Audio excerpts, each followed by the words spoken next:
Kuha po ng basta-basta. Diba? There is a credibility with the persons behind Rayway. Every part of the management po, there is actually a very kakaiba pong background. Alam niyo po, from the CEO going to the management. Imagine, magna cum laude. Yes. And actually po, he is from the business development. And may sasabihin siya actually, this day is a dream come true for this person. So, hindi ko na po sasabihin. He will be explaining to all of us why. But let's call po our presenter, Mr. Eric Castillo. Castillo! Let's give a round of applause!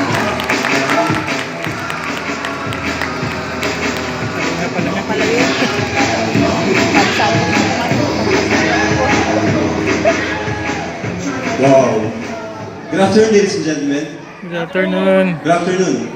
So, first of all, I would like to thank King and Riza. So, let's give them a big round of applause.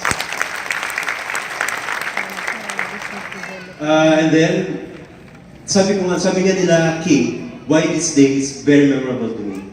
Why is this current day? I mean, I'm standing in front of the stage, right? Why is it a dream come true for me? See, as they said, I graduated with flying colors, but this is not something that I brag about, because one of my former professors said that I should be the one who should be the one who will talk the graduation speech, right? But unfortunately, I wasn't picked. So I said that, okay, maybe it's not my time. But today, thank you, Jackie, for giving me this opportunity. Let's give Jackie a big round of applause. And then, Jean also, let's give Jean a big round of applause, my colleague in the Business Development Department. Also, my mom and dad, they're here. So let's give my mom and dad a big round of applause. But of course, this will not be possible without all of you. Okay? First of all, the leaders. Sino yung mga leaders na makukulit? Mga nangungulit na, hey come. Even though they know that there is a typhoon, right? But it didn't stop them. It didn't stop them. So can you see the heart of those leaders? And then now, because we expected that, oh maybe they're not coming. But now, can you see? We're almost full. So let's give yourselves a big round of applause. And then, of course, for the first-timers here, let me again, a show of hands. Wow. Let's give also them a big round of applause. Welcome to Rayway. Okay. So, why am I here? Okay. I'm here to talk about the product. But we're going to talk about health. Okay. Let me ask you one simple question. Okay? I want you all to answer, okay? All in one. Is our health important? Yes. Is our health important? Yes. Yes, right? You said that, you said. Sa inyo nang galing. If it's important, when was the last time that we visited a doctor for a general checkup? Hindi na general. Yeah. Pag may sakit lang. Hindi na kaya ang sakit. 1,000 people scream, yes! But I think, okay, let me ask you again. For the past 3 months, how long you went to a doctor for a general checkup? Past 3 months. Wow. How about past 6 months? How about 1 year? Wow. So let's give them a big round of applause. But you see, I think only 5% in this room went to a doctor for a general checkup. So, is it strange? Like, I asked you if your health is important and you answered yes, but I think only 5% lang yung nagpunta ng doctor to do a general checkup. Okay? When we were young, correct me if I'm wrong, our parents would always remind us to take care of our health. Am I right? Am I right? Yes? They would always tell us to put a towel on our back, to eat vegetables and fruits, to sleep early at night, to drink plenty of water, to wash our hands before and after eating. Am I right? But what happens when we start to grow old? We start to forget those simple things, right? Because as we grow old, we tend to focus on our dreams. We tend to focus on our career. We tend to focus on success. We tend to focus on our job. We tend to focus on everything. But deep in our subconscious minds, we know that health is important, right? But kailan lang tayo gumagawa ng action regarding our health? When something bad happens, right? For example, we get sick, we get hospitalized, oh, I will not eat fatty foods again. When we get hospitalized, okay, I will not eat too much rice, right? Okay? So deep in our minds, we know that health is important. Okay? That's why we're here. Because we're going to remind you to take care of your health. Nothing more, nothing less. Can you imagine how blessed you are? Has everyone eaten? Yes. Everyone eat already? Yes. Yes, right? Did anyone pay for the food?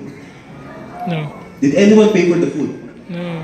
Jean, can you please lock the door because we're going to collect the money from them. No, that's wrong. Okay, see how blessed you are. First, food has been served. Second, you will be reminded to take care of your health. And there will be powerful testimonials later. 5 of them. Oh my God. When I heard one of the testimonials, but she will share later. I heard testimonials, it gives me goosebumps talaga. A while ago, they were here, and then the mother was talking about the past condition of her daughter.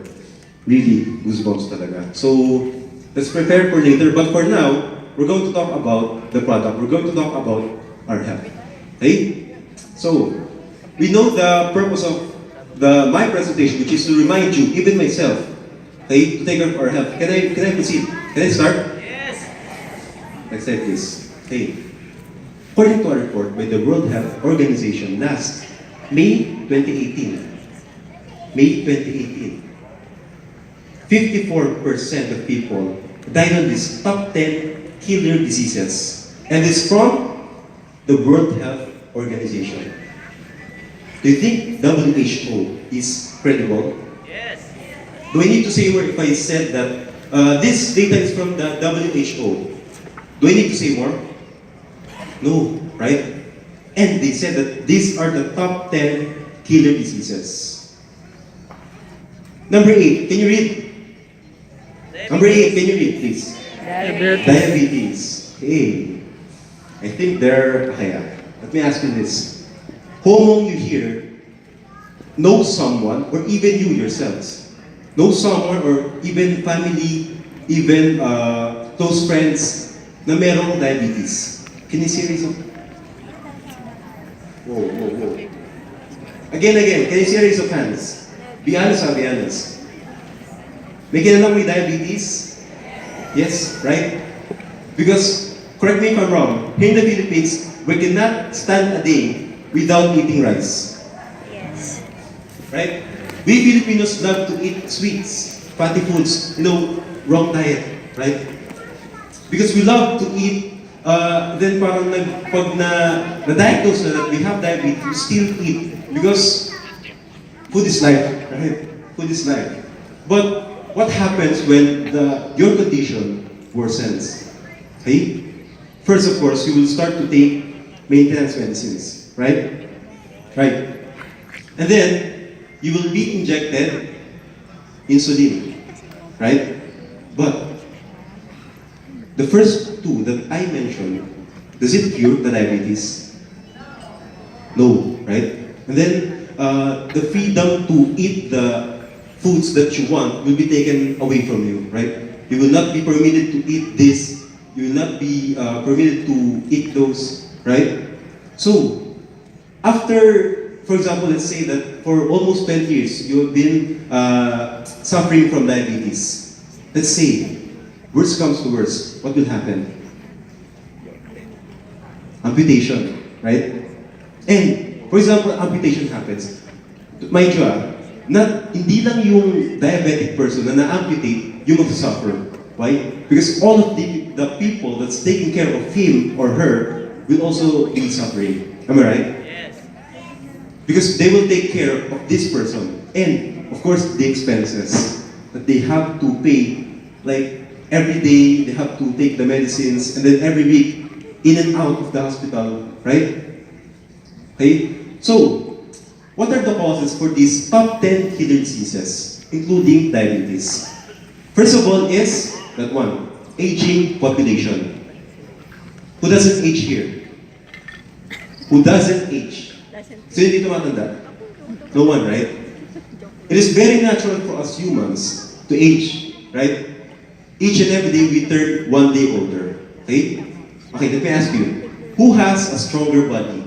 A 10-year-old kid or a 70-year-old woman? 70. Stronger body. 10-year-old, right? But who is more prone to different types of diseases? The 10-year-old or the 70-year-old woman? 70. That means the older we get, the more prone we are to these different types of diseases. Okay? And let's talk about rapid aging population. 50 years ago, what do you think is the average lifespan of Filipinos?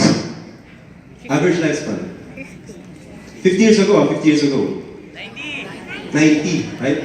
Even 100. But today, 2018, if I'm going to ask you, 50. what is the average lifespan? 60, right? 50, And 60. we see people at the age of 5 years old, leukemia patient. Okay? At the age of 20, diabetic. At the age of, let's say, 25 or 30, stroke patient. Does it happen? Yes. Yes, right? That's the meaning of rapid aging population. And we cannot prevent it because it is something that is very natural, right? Aging. Okay? The next one is wrong diet. As I said earlier, we Filipinos, of course, we love foods, right? Food is life. Who would not love to eat, right? So I don't need to say more. Wrong diet really contributes to this top 10 killer diseases. Okay? The next one is stress. Inevitable stress. Okay? Inevitable means unavoidable. Let me ask you, nung nagpunta kayo dito, did you encounter traffic? Yes. Yes, right? Did you get stressed by the traffic? Yes, right? And especially here in Metro Manila, each and every day, there is traffic. Right? And for example, you're working. Of course, you go to your office, traffic. And then by the moment you step into your office, and then your boss starts scolding you because you're late, again, stress for the rest of the day. Okay? And then after you work, of course, you'll be coming home. Again, stress. And then, pag uwi mo, like my mom, sabihin niya, ano naman kayo ulamin natin bukas? Again, stress na naman. Those simple things, right? So, do you agree with me when I say that stress can hit you any time of the day, anywhere? Yes, right? So this is something that we cannot prevent. Okay? The next one is pollution. Land pollution, okay? Water pollution is everywhere. Air pollution, especially here in Metro Manila, because of the growing population, okay? Because the vehicles that's polluting our air, okay? Do we get sickness from the pollution? Yes, right? So, when you combine aging, wrong diet, stress, and pollution, it contributes to these top 10 killer diseases. Okay? But, good thing you're here. Why? Because, next slide please, researchers and scientists discovered stem cell. So what is stem cell? Okay? Where did that come from? Stem cell is the most basic form. It means it is the smallest form of all living creatures. And where did that come from? It comes from the sperm and an ovum. Ovum is the other term for egg cell. Okay? Once it unites, that's when the very first stem cell is formed. Okay? And this single stem cell is very powerful. Why? Because it has the ability to duplicate itself. Right? So from one stem cell to 2, 2 to 4, 4 to 8, so on and so forth. Right? Then, it will form into different types of stem cells. Okay? So, heart stem cells, liver stem cells, hair stem cells, nail stem cells, anything that grows. Okay? After 9 months, it will develop into a baby. That means, everyone in this room, is made up of stem cells. Is that clear? Even me, standing in front of you, I'm made up of stem cells. I am a product of stem cells. Okay? So when my mom and my dad, one day, I don't know when, I don't know where, okay? When their sperm and ovum unites, I was formed. Okay? Even thousands over people, we are all made up of stem cells. Okay? And stem cells has the unlimited possibilities of treatment boundaries and miraculous abilities.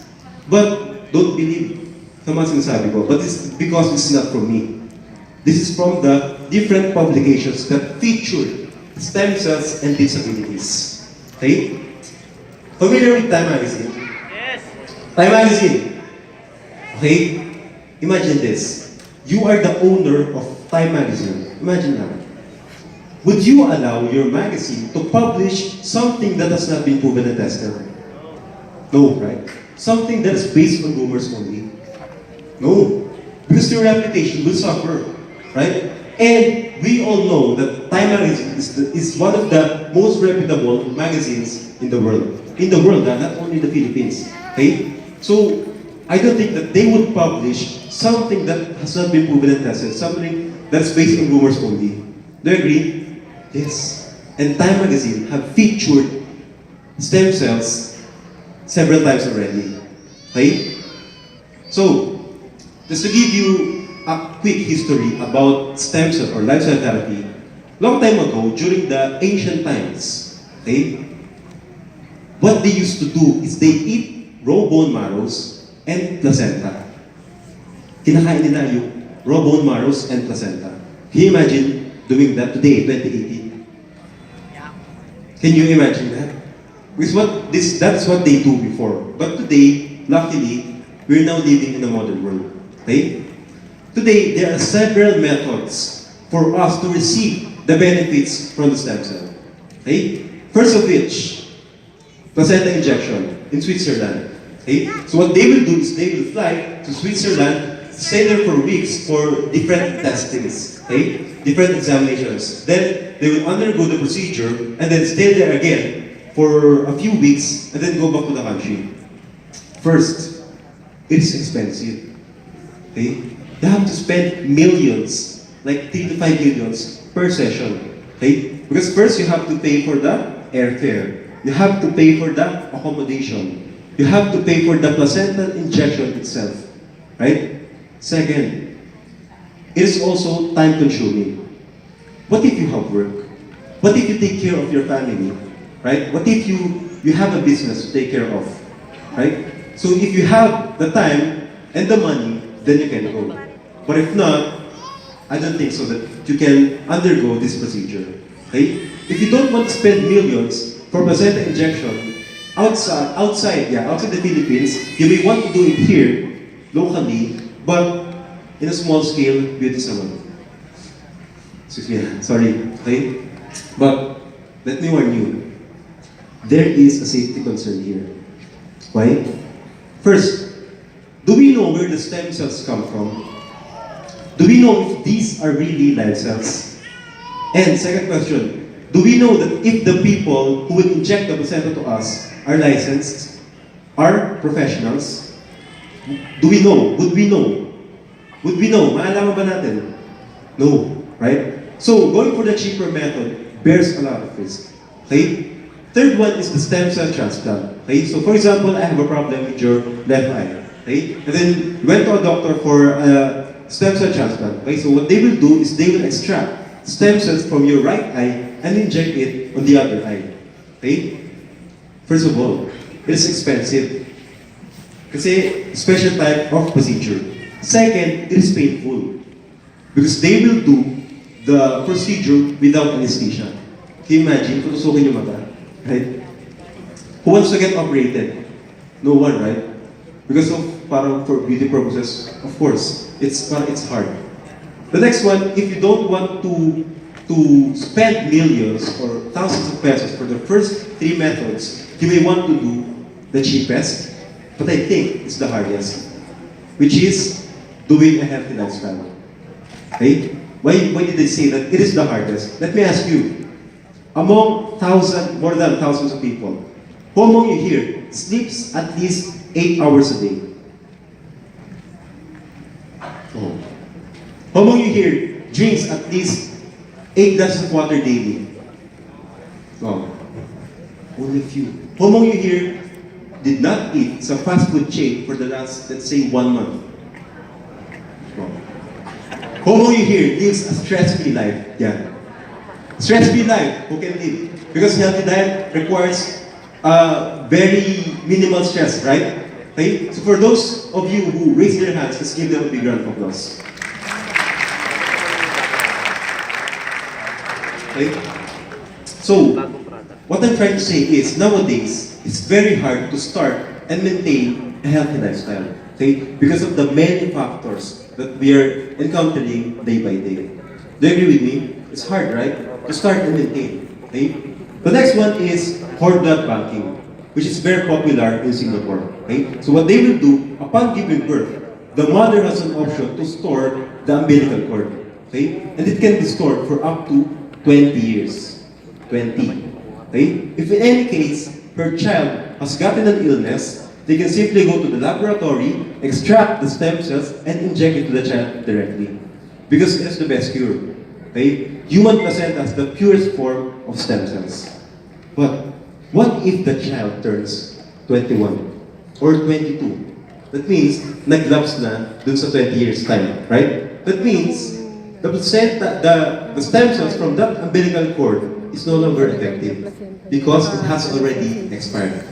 And what if the mother has already given birth? Nakapanganak na. That means, they can no longer do the cord blood banking because you can only do this procedure after giving birth. Clear? Clear? Everything clear so far? Okay. The last one is adult stem cell banking. Okay? For example, you're 50 years old. 50. Maybe too late now. Right? Malaki pa naman. Anong cells yung mas healthy? Younger cells or older cells?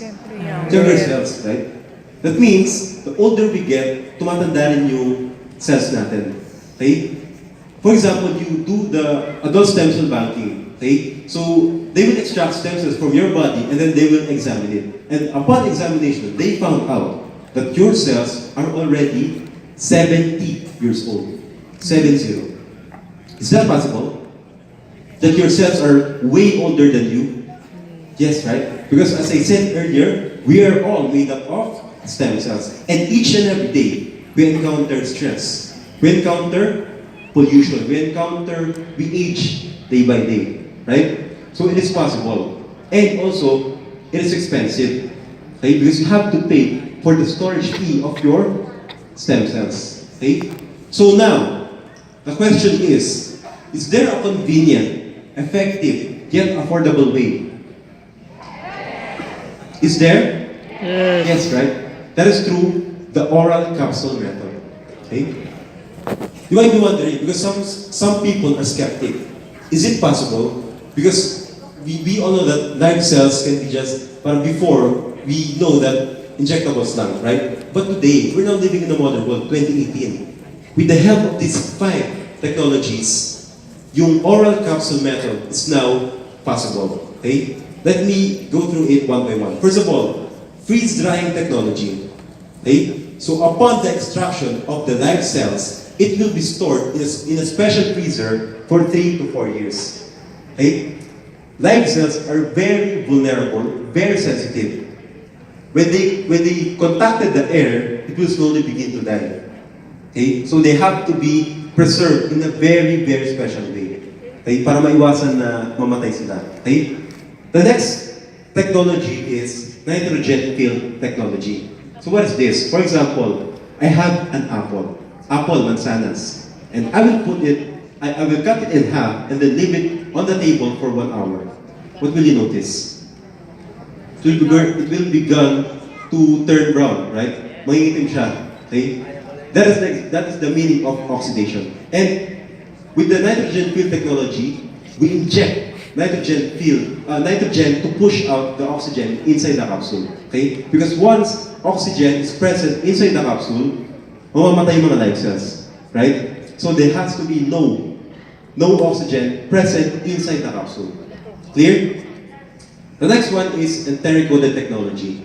It serves as the protection of the capsule for it not to be destroyed, not to be dissolved in our stomach. Okay? Because studies show that when a capsule is dissolved in our intestine, the maximum body absorption, stomach first. In our stomach, the maximum body absorption is up to 20% only.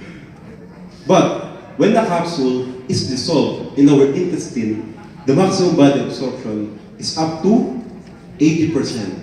Okay? With the enteric-coated technology, hindi siya madidissolve sa stomach and it will pass through, okay? And then waits for it to get to the intestine and then doon na siya madidissolve. So that our body can get up to 80% body absorption. Okay? The next one is emulsification technology. It sounds technical, but it's just easy. It's like nanotechnology. It breaks down the larger molecules into smaller pieces. What's the purpose? For it to be easily absorbed, even the smallest veins inside our body. So it can penetrate even the smallest veins inside our body. Okay? The last technology, which is the newest in our 6th edition, is Biosoft Gel technology. What is this? It boosts the absorption rate inside our body. Simple lang. With the help of these 5 technologies, ladies and gentlemen, I present to you Vertier Placenta.